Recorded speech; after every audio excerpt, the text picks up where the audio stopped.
નમસ્કાર મિત્રો, સ્વાગત છે તમારું આપ સૌની સિયારી ચેનલ ગુજરાતી સાહિત્ય વિદ નિકુંજ યુટ્યુબ ચેનલમાં. હું નિકુંજ પરમાર આપ સૌનું તે દિલથી આજના વિડીયોમાં સ્વાગત કરું છું. મિત્રો, આજના વિડીયોમાં આપણે વાત કરવાના છીએ 18 મહિનાના બાકી ડી-એરિયર્સ લઈને આવી મોટી અપડેટ. તો મિત્રો, આજ તારીખ થઈ 6/9/2025, વાર થયો શનિવાર. તો મિત્રો, લેટેસ્ટ અપડેટ છે કે તમે જાણો છો કે ડી-એરિયર્સ હજુ સુધી સરકાર દ્વારા આપવામાં આવી નથી. એટલે કે 18 મહિનાનું બાકી ડી-એરિયર્સ લઈને એક મહત્ત્વની અપડેટ આપવામાં આવી છે. તેના વિશે આજના વિડીયોમાં ચર્ચા કરીશું. મિત્રો, તો કે 18 મહિનાના મોંઘવારી ભથ્થા ડીએના બાકી ચૂકવવાના મુદ્દે લગભગ 49.18 લાખ કેન્દ્રીય સરકારી કર્મચારી અને 64.79 લાખ પેન્શનરો માટે 18 મહિનાનું મોંઘવારી ભથ્થા ડીએના બાકી ચૂકવવાનો મુદ્દો ચિંતાનો વિષય છે. આ બાકી ચૂકવવાનો ખર્ચ જાન્યુઆરી 2020થી જૂન 2021 સુધી દરમિયાન કોવિડ-19 રોગચાળા દરમિયાન આર્થિક અસરને રોકાણ સ્થગિત કરાયેલા ડીએના હપ્તાનું છે. આ વિષય નાણાકીય ન્યાય કર્મચારી અધિકારોની કટોકટી દરમિયાન અને પછી સરકાર દ્વારા તેની નાણાકીય જવાબદારીઓનું સંચાલન કરવાની આસપાસ ચર્ચાઓ જગાવી છે. મિત્રો, તો 18 મહિનાના ડી-એરિયર્સ મહત્ત્વની ચર્ચા કરવાના છીએ. ચર્ચા કરતાં પહેલાં ચેનલમાં નવા છો, ચેનલને સબસ્ક્રાઈબ કરી લેજો. તમને ચેનલ પર મિત્રો સરકારી કર્મચારી, નિવૃત્ત કર્મચારી, પેન્શનધારક બાબતે પગાર, ડીએ, ડીઆર, એચઆરએ અને કોઈ પણ અપડેટ આવે, હરેક અપડેટ આપણી ચેનલ પર પોસ્ટ કરવામાં આવશે. ચેનલને સબસ્ક્રાઈબ કરી લેજો. મિત્રો, 18 મહિનાના ડીએ કેમ ફ્રીઝ કરવામાં આવ્યો? માર્ચ 2020માં સરકારે 1 જાન્યુઆરી 2020, 1 જુલાઈ 2020 અને 1 જાન્યુઆરી 2021ના રોજ ચૂકવવામાં આવેલા 3 ડીએ હપ્તાનું ફ્રીઝ કરવાનો નિર્ણય લીધો.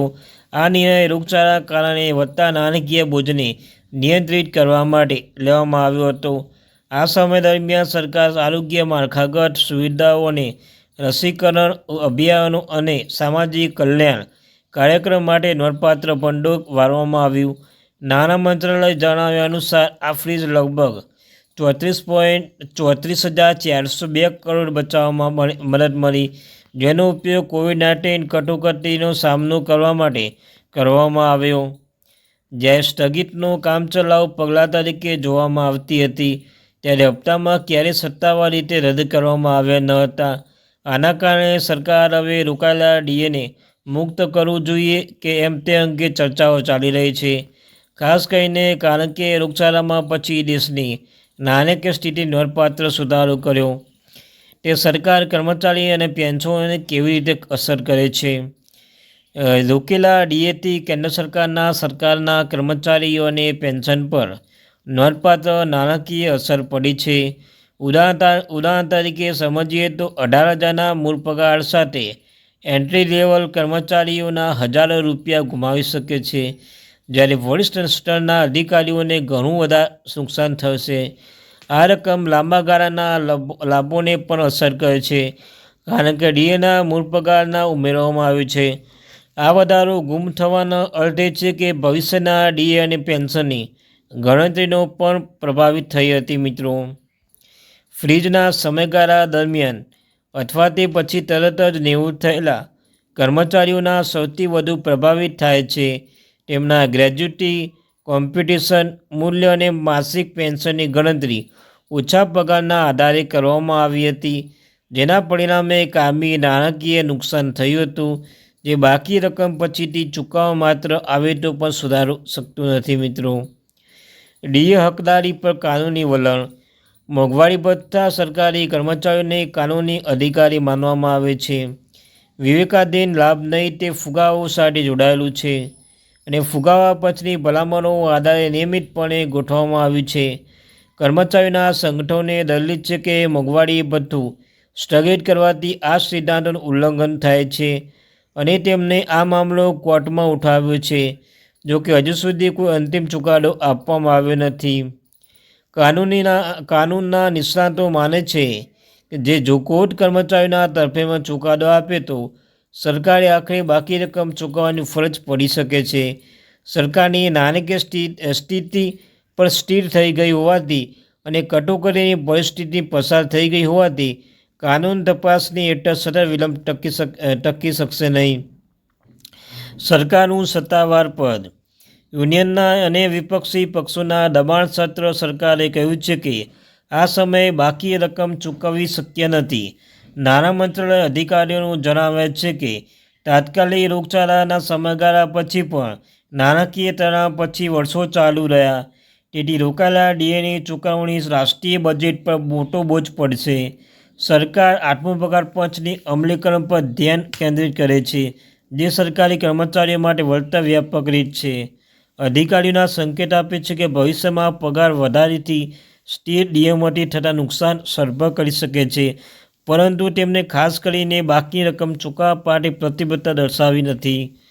કર્મચારીઓના સંગઠનો શું માંગ કરી રહ્યા છે? નેશનલ કાઉન્સિલ JCM જેવી કર્મચારી સંગઠનોના ડીએરિયસ મુક્ત કરવાની માગણી અવાજ ઉઠાવી રહી છે. તેઓ ભાર મૂકે છે કે પૈસા એક યોગ્ય હક છે અને તે હપ્તામાં ચૂકવવા જોઈએ. કેટલાક યુનિયનો તબક્કાવાર ચૂકવણી યોજનાનો પ્રસ્તાવ મૂક્યો છે, જે કર્મચારીઓને ખાતરી આપશે કે તેમને બાકી રહેલા પગાર મળશે. યુનિયન એવી પણ દલીલ કરે છે કે બાકી રહેલા મુક્ત કરવાથી અર્થતંત્ર વેગ મળશે, વધારાની આવક ઘણું ખર્ચ વધારો કરશે, જેનાથી વિવિધ ક્ષેત્રોના ફાયદો થશે અને પરોક્ષ રીતે આર્થિક વિકાસમાં ફાળો મળશે. આ દલીલના હેતુ કર્મચારીના માગણીમાં વ્યાપક રાષ્ટ્રીય હિતો સાથે સુસંગત બનાવવાનો છે. મિત્રો, આર્થિક પરિસ્થિતિ અને શક્યતાઓ. ભારતના અર્થતંત્ર કોવિડ-19ના ઘટાડામાંથી સતત સુધર્યું છે. સરકારના આંકડા અનુસાર રાજકોષીય ખાત 2020-21 9.2% ઘટીને 2025-26માં 4.4% થઈ ગઈ છે. બજેટમાં અંદાજ GST, કોર્પોરેટ ટેક્સ સહિત મહેસૂલ વસૂલાત પણ સુધારો થયો છે. આ સૂચવે છે કે સરકાર હવે બાકી રહેલા ચૂકવવાનું વિચાર માટે વધુ સહાય સ્થિતિમાં છે. વિશ્લેષકો માને છે કે 35,000 કરોડથી વધુ જવાબદારી સાથે સરકાર પાસે બજેટ ફાળવણી અથવા તબક્કાવાળી ચૂકવણી યોજના જેવા વિકલ્પ પર વિચાર કરી શકે છે. જો કે સ્પર્ધાત્મક નાણાકીય માંગણીઓ જેમ કે માળખાગત વિકાસ, સંરક્ષણ ખર્ચ અને કલ્યાણકારી યોજનાઓ બાકી ચૂકવણી પ્રાથમિકતાને આપવાનું પડકારજનક આવે છે. મિત્રો, રાજ્ય સરકારોની સરખામણી. મહામારી દરમિયાન કેટલીક રાજ્ય સરકારો ડીએની સ્થિતિને અલગ રીતે સંભાળી હતી. કેરળ અને પશ્ચિમ બંગાળ જેવા રાજ્યોમાં કર્મચારીઓના મનોબળ અને આર્થિક સ્થિરતા જાળવવાનું જરૂરિયાત ઉલ્લેખન કરી. કોઈપણ અવરોધ વિના ડીએ ચૂકવવાનું ચાલુ રાખ્યું અને રાજ્યોના ડીએમાં વધારો વિલંબિત કર્યો અથવા આંશિક રીતે લાગુ કર્યો. આ ઉદાહરણનો ઉપયોગ ઘણીવાર કર્મચારીના સંગઠન દ્વારા એવી દલીલ કરવા માટે કરવામાં આવે છે કે કેન્દ્ર સરકાર ફ્રીજ સંચાલન અલગ રીતે દર્શાવી શક્યું હોત. મિત્રો, રાજકીય અને ચૂંટણીનો પરિબળો. તહેવારની મોસમ અને આગામી ચૂંટણીઓ નજીક આવી રહી છે, ત્યાં એવી અટકળો આવી રહી છે કે સરકાર મતદારોનો સ્વીકાર કરવા માટે બાકીની રકમ આંશિક અથવા સંપૂર્ણ મુક્તિ જાહેરાત કરી શકે છે. કેન્દ્ર સરકારના કર્મચારીઓ એક વિશાળ પ્રભાવશાળી મતદાતા આધારનું પ્રતિનિધિત્વ કરે છે અને તેમની ચિંતાઓમાં દૂર કરવાથી રાજકીય લાભ થઈ શકે છે. મિત્રો, અંતિમ વિચારો અને શું અપેક્ષા રાખવી. હાલમાં 18 મહિનાના ડીએરિયસ રિલીઝ કરવા અંગે કોઈ સત્તાવાર જાહેરાત કરવામાં આવી નથી. જ્યારે સરકાર અન્ય નાણાકીય બાબતોને પ્રાથમિકતા આપવાનું ચાલુ રાખે છે, ત્યારે યુનિયનના દબાણના કાનૂની કેસો અને રાજકીય વિચારોનો આખરે ઉકેલ તરફ દોડી શકે છે. સૌથી વધુ સંભવિત પરિસ્થિતિઓમાં તબક્કાવાર ચૂકવણી પ્રણાલી અથવા આત્મપગાર પંચ સાથે જોડાયેલા વૈકલ્પિક વળતર મોડલનો સમાવેશ થાય છે. કર્મચારીઓને પેન્શનની સલાહ આપવામાં આવે છે કે તેઓ સત્તાવાર સરકારી જાહેરાતો અને યુનિયનના સંદેશાવ્યવહાર દ્વારા અપડેટ રહે. જ્યારે આ મુદ્દો હજુ પણ વણ ઉકેલાયો છે, ત્યારે તેના પર વધતું ધ્યાન સૂચવે છે કે આગામી મહિનામાં નિર્ણય લેવામાં આવી શકે છે. તો મિત્રો, આના પરથી સ્પષ્ટ રહે છે કે આગામી સમયમાં શું સરકાર 18 મહિનાના ડીએરિયસ અંતર્ગત કંઈ નિર્ણય લે છે કે નહીં, કારણ કે હવે એવું સ્પષ્ટ દેખાઈ રહ્યું છે કે હવે પેન્શનધારકો અને સરકારી કર્મચારીઓ તેમના 18 મહિનાનું જે લેવા માટે હવે પગલાં લઈ શકે છે. મિત્રો, અને આગામી સમયમાં વિધાનસભાની ચૂંટણી પણ આવી રહી છે, તો વિધાનસભાની ચૂંટણીના ધ્યાનમાં રાખીને શું ભાજપ સરકાર પેન્શન ઉપર ધ્યાન કેન્દ્રિત કરશે?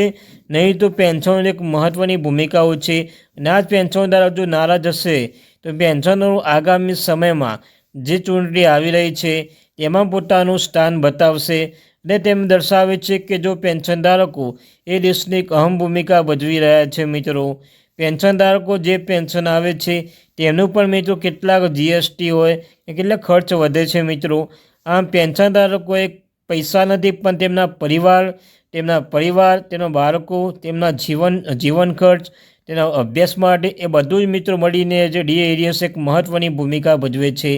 તો મિત્રો આપણે આશા રાખીએ છીએ કે આગામી સમયમાં જ એટલે કે ટૂંક સમયમાં જ સરકારશ્રી દ્વારા એક એવો નિર્ણય લેવામાં આવે કે જે હપ્તો એકસાથે ના આપી શકે તો હપ્તા વાઇઝ પણ તેમના ડીએ એરિયર ચૂકવવામાં આવે મિત્રો.